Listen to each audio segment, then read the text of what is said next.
বাংলাদেশের মৌচাক ইউনিয়ন শাখার কর্ম পরিষদের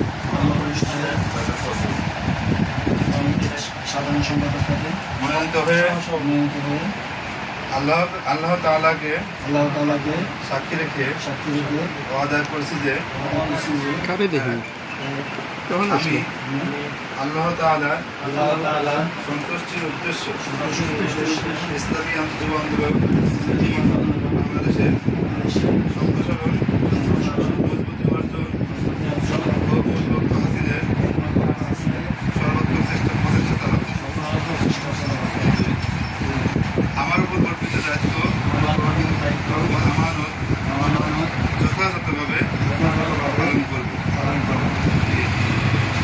আমি সংগঠনের নীতি ও আদর্শ ও নীতিমালা মেনে চলব এবং ঊর্ধ্বতন নেতৃত্বের প্রতি আনুগত্য প্রদর্শন করব।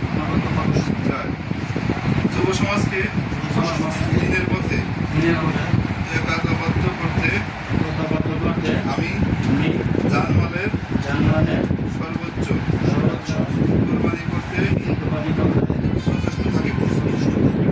আল্লাহ তাআলা আমাকে ওয়াদা পালন করার তৌফিক দিন। আমিন।